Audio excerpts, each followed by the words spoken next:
নমস্কার, দেখছেন Kolkata TV digital. আপনাদের সঙ্গে রয়েছি আমি ঋষিকেশ। এখন যে খবর আপনাদের সামনে তুলে ধরব তা শুনলে চমকে উঠবেন, কারণ আপনাদেরকে আমরা কলকাতা টিভিতে সারাদিনই দেখিয়েছি যে এই যে এসআইআর তার খসড়া তালিকা প্রকাশ হয়েছে, তাতে 58,20,000-এরও বেশি নাম বাদ যাচ্ছে। আর কিভাবে আপনি আপনার নামটা জানতে পারবেন যে তালিকায় রয়েছে কিনা সেটাও জানিয়েছি। আর এটাও আমরা দেখেছি যে একজন তৃণমূল কাউন্সিলর, তার নাম তালিকায় নেই, তিনি মৃতদের তালিকায়, অর্থাৎ নানান ভাগে তো তালিকা তৈরি করা হয়েছে, তো ওই জীবিত কাউন্সিলরকে মৃত দেখানো হয়েছে।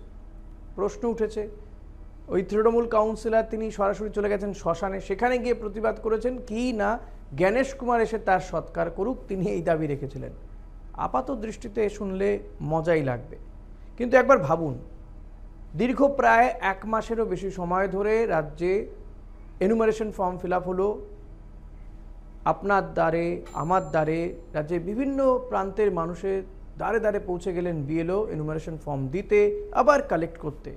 এই চাপে পড়ে বহু মানুষ মারাও গেলেন, অন্তত অভিযোগ তো তেমনই উঠেছে। বিএলওরা আত্মহত্যা করেছেন, সাধারণ মানুষ তার হয়তো ডকুমেন্টস নেই, এটা ভেবে তিনি কি করবেন, তাকে কি বাংলাদেশে পাঠিয়ে দেওয়া হবে, তাকে কি ডিটেনশন ক্যাম্পে নিয়ে যাওয়া হবে, এই 7-5 ভেবে আত্মহত্যা করেছেন।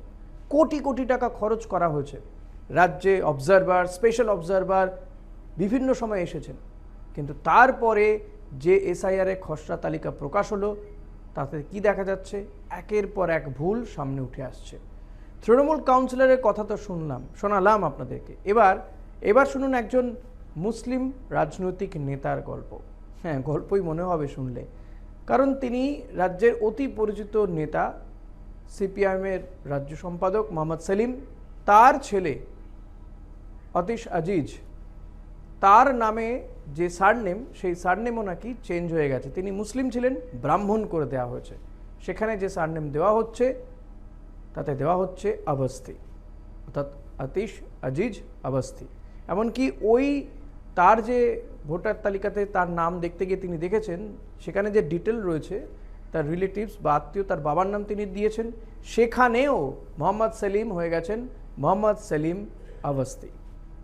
খুব স্বাভাবিকভাবেই অতীশ আজিজ তিনি প্রশ্ন তুলেছেন যে এই কোটি কোটি টাকা খরচা করে বিজেপি তো এত হুঙ্কার দিল রাজ্যে মুসলিমদেরকে তাড়াবে বা রোহিঙ্গারা বাদ চলে যাবে, কোটি কোটি রোহিঙ্গা, 1 কোটি, কেউ বলেছেন 1,20,00,000 রোহিঙ্গা বাংলাদেশি তারা বাদ চলে যাবেন, কিন্তু আসলে তো দেখা যাচ্ছে 58,20,000-এর কিছু বেশি।